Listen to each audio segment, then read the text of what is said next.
बार ऐसा होता है आपके और आपकी दोस्त की ज़ोडिएक साइन सेम होने के बावजूद भी पर्सनालिटीज आप लोगों की कंप्लीटली डिफरेंट होती हैं और इस वजह से आप एस्ट्रोलॉजी को गलत ठहरा जाते हैं कि कैसे एस्ट्रोलॉजी वर्क करती है। अगर एक जैसे ज़ोडिएक साइंस है तो लोगों का पर्सनालिटी भी एक जैसी होगी। ऐसे ही 3 मिसकंसेप्शंस हैं एस्ट्रोलॉजी में जो हम आज बात करने वाले हैं और उसको साइंटिफिकली प्रूव करने वाले हैं। आपका ज़ोडिएक साइन आपका सन साइन होता है। सन साइन मतलब सन की प्लेसमेंट बताता है। जब आप पैदा हुए उस वक्त आपकी सन की प्लेसमेंट क्या थी, वो किस नक्षत्र में था, उसके थ्रू वेस्टर्न साइंस में उस ज़ोडिएक साइन को बना दिया गया है। लेकिन आपकी एस्ट्रोलॉजी चार्ट में सिर्फ सन रोल प्ले नहीं करता है। आपका एस्ट्रोलॉजी चार्ट सन साइन से बहुत ऊपर है। जिन लोगों को एस्ट्रोलॉजी के बारे में ज्यादा नहीं पता वो सिर्फ ज़ोडिएक साइन के थ्रू ही एस्ट्रोलॉजी को जज करने लगते हैं। बट बहुत जरूरी है कि आप अपनी कंप्लीट चार्ट को जानें और उसका एनालिसिस किसी बहुत अच्छे एक्सपर्ट से करवाएं। सेकंड मिसकंसेप्शन ये है कि एस्ट्रोलॉजी एक मिथ है और इसको साइंटिफिकली कोई भी आज तक स्टडी नहीं कर पाया है। ये कोई पैरानॉर्मल है या फिर कोई ऑकल्ट साइंस है,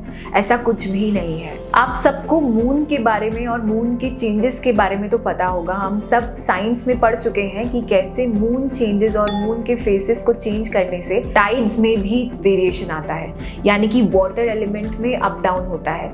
मून के चेंजेस से पूरे अर्थ में जितना भी पानी है वो कई बार ऊपर नीचे होता है और आपके शरीर में तो 70% बल्कि उससे भी ज्यादा पानी मौजूद है। तो आपकी बॉडी में भी मून के चेंजेस से फ्लक्चुएशंस होते हैं, जिसको आज की डेट में हम mood swings, depression and anxieties का नाम दे चुके हैं। ये और कुछ नहीं बल्कि सिर्फ आपकी बॉडी का वाटर एलिमेंट इम्बैलेंस होने की वजह से है और यही रोल प्ले करता है एस्ट्रोलॉजी। एस्ट्रोलॉजी के थ्रू आप जान सकते हैं कि आपकी मून प्लेसमेंट इम्बैलेंस्ड है या बैलेंस्ड है, आपकी बॉडी में हाइड्रेशन प्रॉपर है या नहीं है और आपकी बॉडी एंड एनर्जी बॉडी में पानी का तत्व कैसा है। यही अगर हम सन की बात करें, अमेरिका के एक साइंटिस्ट ने जब RCA की स्टडी स्टार्ट करी तब जाना कि कैसे रेडियो और सैटेलाइट के बीच की फ्रीक्वेंसीज में फ्लक्चुएशंस आ रहे हैं सन की पोजीशन की चेंजेस की वजह से।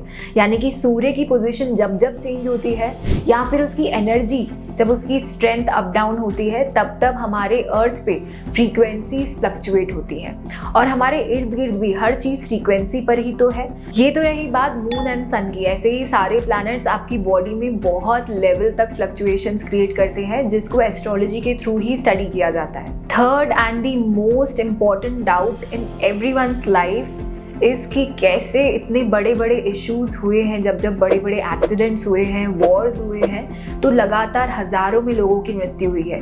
तो क्या उन सब के चार्ट्स में लिखा हुआ था कि उनकी एकदम अकाल मृत्यु होगी? और यही रोल प्ले करता है कलेक्टिव कर्मा। इसको ध्यान से समझिएगा। कई बार हमने सुना है कि एक जने की अच्छाई से हजारों का भी फायदा हुआ है। न्यूज में हम आए दिन सुनते रहते हैं कि कैसे लोग अपनी पूरी जिंदगी पौधे उगा रहे हैं, सालों तक उन्होंने प्लांटेशन किया और सही समय पर उनकी मृत्यु हो गई, लेकिन उनके रहते हुए भी और उनके बाद भी उन पौधों का फायदा सबको हुआ। आए दिन हम अपने गुरुओं को भी देखते हैं। कई लोग हैं जैसे कि राधा स्वामी जी या कोई भी बड़े गुरु जो हजारों लोगों की जिंदगियां सुधार रहे हैं, उनके रहते हुए बहुत लोग सही राह पे आ गए। तो ऐसे ही कई बार एक जने की अच्छाई से जब करोड़ों लोगों का फायदा हो सकता है तो एक जने की गलती से भी करोड़ों लोगों की मृत्यु हो सकती है और यही रोल प्ले करता है कलेक्टिव कर्मा।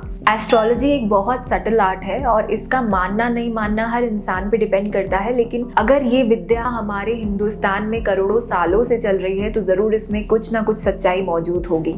बस ये जरूरी है कि आप अपने चार्ट को जब भी एनालाइज कराएं तो किसी एक्सपर्ट से एनालाइज कराएं और उसको या तो खुद जाने, उसको डिटेल में ऑब्जर्व करें और फिर उसे सही और गलत का नाम दें।